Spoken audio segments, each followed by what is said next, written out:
Nous parlons cette fois-ci de la coordination des étudiants de Saint-Louis qui a dénoncé en conférence de presse la situation critique de l'université Gaston Berger de Saint-Louis.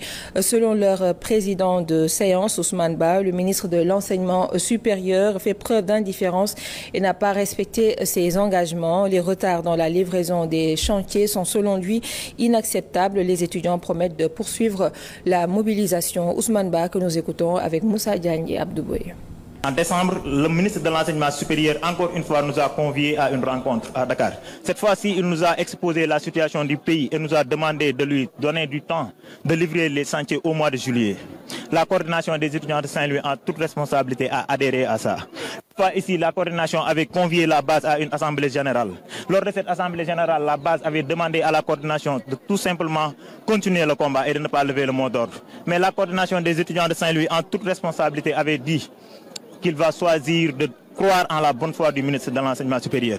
Mais aujourd'hui, nous sommes au mois de mai et la situation ne s'est toujours pas améliorée. Nous sommes au mois de mai et le ministre de l'Enseignement supérieur n'a pipé mot sur les chantiers de l'université Gaston Berger de Saint-Louis. C'est pourquoi la coordination des étudiants de Saint-Louis est entrée en mouvement. C'est pourquoi la coordination des étudiants de Saint-Louis a décrété la semaine passée 24 heures, ensuite 48 heures de cessation des activités pédagogiques accompagnées de journées sans ticket. Et ce mouvement-là n'est pas prêt à prendre fin. Là, il faut dire que la coordination des étudiants de Saint-Louis, je ne parle même pas de l'université Gaston Berger de Saint-Louis, mais il faut dire qu'aujourd'hui, l'université sénégalaise, de façon générale, est arrivée à son point de saturation. Nous ne pouvons plus accepter ces dérives du ministre de l'Enseignement supérieur. Nous ne pouvons plus, parce que là, il veut lancer déjà le processus d'orientation des futurs bacheliers de 2025 au mois d'août.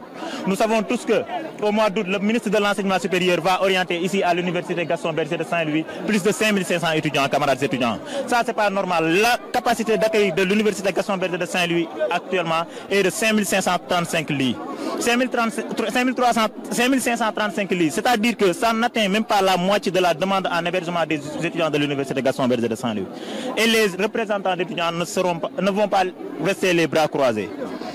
Camarades étudiants, nous vous disons que donnez la confiance à la coordination des étudiants de Saint-Louis. Forte mobilisation à Guinguinéo pour l'aménagement et l'assainissement de l'ancienne gare ferroviaire dans un département marqué par de nombreux bâtiments en ruine, un véritable danger pour la population. En réponse, le préfet Mariem Anne Kouyaté a donné des instructions aux forces de défense et de sécurité pour renforcer la vigilance autour du site. Nous l'écoutons au micro d'Ibrahim Ndour et Djibi Diop. Aujourd'hui, nous avons initié une grande opération d'assainissement, mais également d'aménagement d'un espace public au niveau de la commune de Guinguinéo. L'assainissement, il concerne la gare ferroviaire.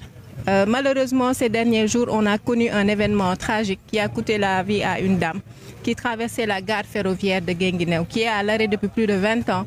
Et avec beaucoup de bâtiments qui sont actuellement en ruine, une insécurité totale, et avec la traversée des populations pour rejoindre un quartier nous pose beaucoup de problèmes. Alors, depuis cet événement, nous avons pris des dispositions, des instructions ont été données aux forces de défense et de sécurité pour davantage renforcer la sécurité au niveau de la dite gare, en espérant bien entendu que la Société nationale des chemins de fer, qui est responsable de cette infrastructure, prendra les dispositions nécessaires avec l'accompagnement des plus hautes autorités pour pouvoir relancer ce trafic ferroviaire qui d'antan était en tout cas une activité qui faisait vivre économiquement la commune de Guinguinéo.